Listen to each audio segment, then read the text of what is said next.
Honour या dignity की बात करनी थी तो तब वो उस चीज पे नहीं चले। आपने कल का फैसला देखा, न कि मैं बल्कि कुछ और भी लीडर्स सीनियर साथीज हैं जिनके साथ बड़ा ऐसा व्यवहार किया गया, बेइज्जत किए गए। मैंडेट नहीं होता है पार्टी में, बार बार आपको कहूँ, यहाँ 10 साल से इलेक्शन नहीं हुए तो पार्टियां खत्म नहीं हुई। हम पॉलिटिकल एक्टिविस्ट हैं।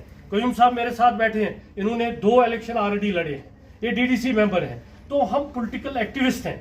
हम लोगों की जो तवकात हैं, मुझे ये पता होनी चाहिए कि मेरा साउथ कश्मीर का वोटर, मेरा साउथ कश्मीर का नौजवान ये क्या चाहता है। ये कभी भी डेवलपमेंट और पुल नहीं चाहता है। हम जिस दलदल में आज फंसे हैं, जो हम इस वक्त जेलों की बात करें, हम नहीं कहते हैं कि जिनके सारे केस हैं सब खत्म कर दो। हमारी एक अपील रहेगी गवर्नमेंट ऑफ इंडिया से, हमारे मैनिफेस्टो में कम से कम उनको यहाँ लाओ। उनके घर वालों को पैसे नहीं है, वो उनको जाके मिले। उनके घर वालों के पास लीगल एड नहीं है। मैं रिक्वेस्ट करूंगा अपने साथियों से, जो हमने लीगल एड वाली कमेटी बनाई है, तो हमारा जो वकीलों का ग्रुप बनेगा आने वाले वक्त में, वो फ्री कंसल्टेशन उन कैदियों को देंगे जिनको गुजारा नहीं होगा, और यहाँ पे करेंगे। हम उस चीज पे करेंगे। हम जो ड्रग्स की बात आज चल रही है, हम उसमें कोशिश करेंगे हमारा नौजवान क्यों धकेला जा रहा है। हम बेसिक चीज पे करेंगे। भाई पुल, गवर्नर रूल में भी पुल बन रहा है, पीडीपी रूल में भी पुल बना, एनसी रूल में भी पुल बना, लेकिन हमारे ये जो नौजवान, जो हमारी नौकरियां छीनी गई, जो हमारे हक छीने गए, जो पत्थर तक हमारा, जो हमने अपना पत्थर लेते थे, वो पत्थर हमने बाहर वाले से खरीदना है, उसके बारे में हमने कभी नहीं किया।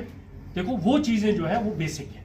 फिर जीत हार वो लगी रहती है, लेकिन हम जद्दोजहद करेंगे। हम इंजीनियर रशीद साहब का झंडा साउथ में खड़ा करेंगे, और मैं आज बिल्कुल भरोसे से बोल रहा हूँ, आप आने वाले इलेक्शन में रिजल्ट्स देखेंगे और लोगों का ये ऐसे कहते हैं कि हम शॉर्ट टर्म रिलीफ कम से कम इतना हो सकता है। जब आप ये 5 लोगों था पहले भी कहा कि आप जब बाकी स्टेट्स को दे सकते हैं, लैंड सिक्योरिटी दे सकते हैं, तो मुझे नहीं लगता कि आप और एक सिक्योर लगा सकते हैं यहाँ जॉइंट के लिए। हम इसके लिए डिमांड करेंगे, हम करते रहे हैं। हम अपनी लैंड सिक्योरिटी चाहते हैं, और मुझे लगता है कहीं ना कहीं न्यू दिल्ली को भी इस चीज़ पे गौर करना होगा, क्योंकि आप इतने बड़े हसास स्टेट को, जम्मू कश्मीर को इतना फार ग्रांटेड नहीं ले सकते। आपको इनकी रिप्रेजेंटेशन का ख्याल रखना है, आपको इनकी बात सुननी है और उस पर अमल करना है। बताना है कि किसके साथ जाएंगे, किसके साथ ना जाएंगे।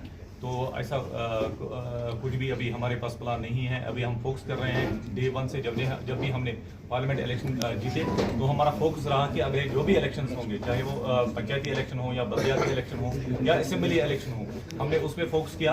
हाँ, तो उसी पे फोकस करें। जैसे कि आपको पता ही है कि असेंबली इलेक्शन आने वाले हैं, तो हम इस पर पूरा अपना 100 दे देंगे, उस पर एफर्ट्स लगाएंगे। उसके बाद क्या होगा तो वो बिल्कुल आपके साथ ये उसका हिस्सा है। तो इस पर हाँ हम बात कर चुके आए हैं, क्योंकि जो हमारे लीडर हैं, जो हमारी पार्टी के चेयरमैन हैं इंजीनियर रशीद साहब, वो अभी पाबंद सलासल है, वो खुद जेल में है। तो वही एक कैदी का दर्द समझ सकते हैं, इसलिए ये हमारे मैनिफेस्टो का हिस्सा है।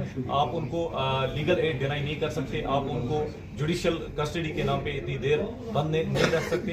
हम उनके लिए बात करेंगे और करते रहेंगे। उसके हवाले उसमें कुछ भी नहीं है। हम जो कानूनी लड़ाई लड़ रहे हैं, वो तो बिल्कुल डे 1 से लड़ रहे हैं, वो पहले भी 2019 से हम लड़ रहे हैं, और हमें पूरा भरोसा है अदलिया पर। और हमारी पार्टी का मानना ये है कि इंजीनियर रशीद साहब की रिहाई के बगैर अब जो भी इलेक्शंस होंगे, मुझे लगता है कि वो बेमाने होंगे, क्योंकि इंजीनियर रशीद साहब को एक बड़ा मैंडेट मिल चुका है नॉर्थ कश्मीर से। हालांकि हमारे कैंडिडेट्स यहाँ पे नहीं थे, कुछ एक ऐसे रीजन हो गए थे कि हम यहाँ पे अपने कैंडिडेट्स को नहीं उतार सके, या श्रीनगर में अपने कैंडिडेट्स को नहीं उतार सके।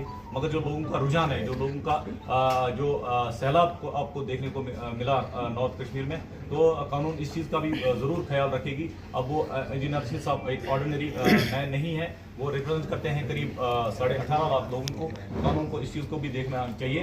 तो इंजीनियर रशीद साहब की रिहाई के इम्कानात को मुमकिन बनाना। तो बाबा साहब ये पार्टी, अपनी पार्टी को सिर्फ ग्राउंड लेवल पे देखता हूँ। ग्राउंड लेवल से जो रिस्पांस आता है, क्योंकि हमारी कोई डाइनिंग रूम पार्टी नहीं है, हम ग्राउंड से जुड़े हुए सारे लोग हैं, हम लोगों की बात करते हैं, हम लोगों से जुड़े हुए हैं। तो बस उसी पे एतमाद है हमारा, और अपनी मेहनत पे भरोसा है। इंशाल्लाह हमें लोग बिल्कुल मायूस नहीं करेंगे, चाहे वो सेंट्रल कश्मीर के लोग हों, या नॉर्थ कश्मीर के लोग हों, या फिर साउथ कश्मीर के लोग।